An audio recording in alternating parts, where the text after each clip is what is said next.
Good evening all and welcome to another video on All How the Ale. Tonight we're doing another unintended collaboration, and this one is inspired by a totally tropical taste. It's a bit of a clue as to the components that might be in this one. One of the beers in question was used in the last unintended collaboration that I did. Is this one. It is the Pineapple Express from Tiny Rebel and Polly's Brew Co. And that one weighs in 6.2%. And the other beer that's going in to make the totally tropical taste, that's not the totally tropical taste, is this one. It is the pink grapefruit Halcyon from Thornbridge. And that one weighs in a bit heavier at 7.4%. So you can get the idea of where we're going with this one. You never know. I might get to the end of this and say, I can't believe it's not Lilt. Who knows? But what we're going to do, we're going to start out 50-50 on the beers and sort of have a bit of a taste and top it up with whichever I think it needs and see just how it works. Anyway, let's start by pour the Halcyon first, I think. It's been a while since I've had that particular beer. So we're going to pour into the Cloudwater glass, and the beer is pretty clear from memory, quite pale. And altogether, it's a tasty beer. That's a bit more than that. A little bit more. That'll do. So that's your Halcyon. That's a straw-coloured, pale, and very grapefruity on the nose. And then we'll top it off with the Pineapple Express, which is a little bit hazy.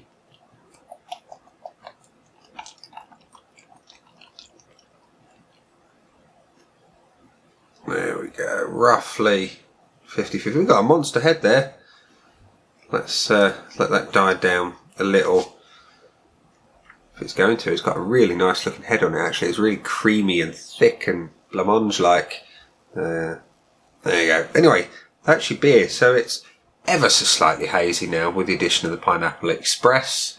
Still otherwise very sort of straw coloured and light, and a little bit of carbonation going on, because the Cloudwater glasses, I don't know if you know, they've got the logo etched into the bottom on the inside to encourage that carbonation to release. So let's top off with a little bit more now. The head has dissipated a touch, not a lot, mind.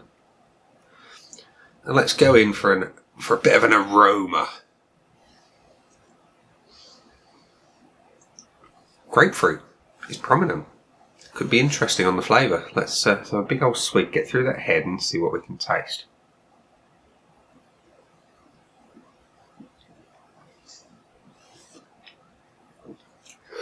Grapefruit. Huge grapefruit. We need more pineapple. The bitterness though is there. That's what killed the last one for me. There was no bitterness. It was overly sweet. This has got the bitterness to back it up. I've got a tiny bit of pineapple in the background, but it needs more. Let's add a little bit more of the old Pineapple Express. In fact, that should take it to roughly,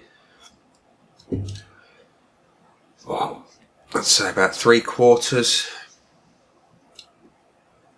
No, 3/4. About a third is the pineapple. Sorry, a third is the Halcyon, 2/3 Pineapple Express now.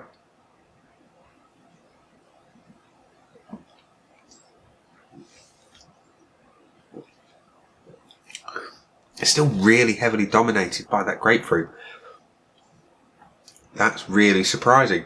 And there's a bit of a taste test. We're just going to have a swig of this. It's sweet. So the grapefruit from the Halcyon is really dominating. Let's add a little bit more. Probably 3/4 now, give or take, of the Pineapple Express.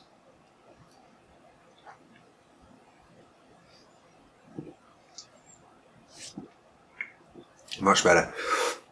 I can detect the sweetness from the Pineapple Express, and I've got the bitterness, that really pithy grapefruit bitterness of the Halcyon, just kind of backing it all up and just sort of go boom from behind.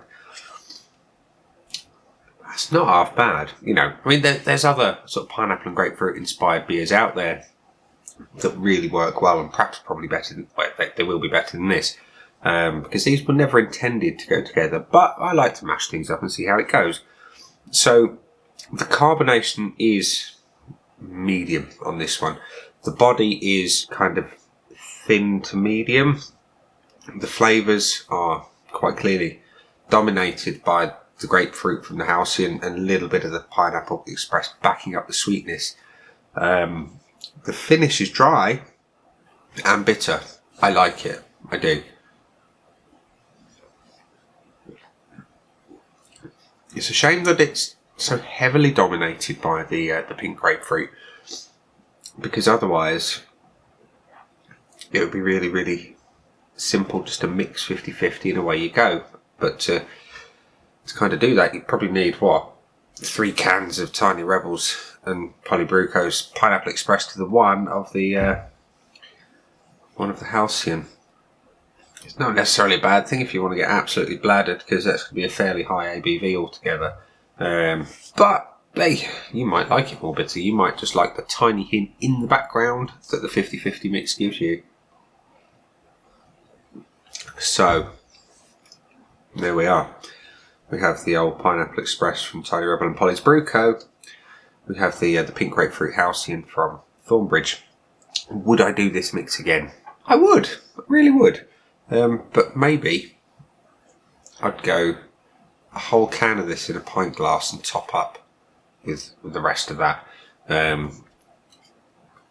Just to kind of give a little... I mean, that's what, more of a 60-40 blend-ish. But anyway, I would do it again. Perhaps not in a hurry, because of the volume of beer required to get it to the sort of balance that I like. But does it taste like Lilt? Well, no. I'm going to say it really doesn't. It's definitely not Lilt. But it was inspired by it quite clearly, and I've enjoyed doing it, because I like to do these things. It's fun, it's interesting, and you might find something pretty damned amazing. But in this case, I've got something that's alright. So, yeah, I would do it again. Would I rush out and do it again? No, I probably wouldn't, I'll be honest. There's not that many that I've done of this series that I would rush out and do it again. But yeah, I'm always on the hunt for more. So if you've got any suggestions for the Unintended collaboration, things that you might like to try, and drop me a message in the comments below, and I'll see what I can do. So ladies and gents, boys and girls, and whatever else species might be watching from far-flung corners of the universe, you never know, they might have YouTube over there. These have been the beers. I've been Nick, and I will see you again soon for another Unintended collaboration. Bye.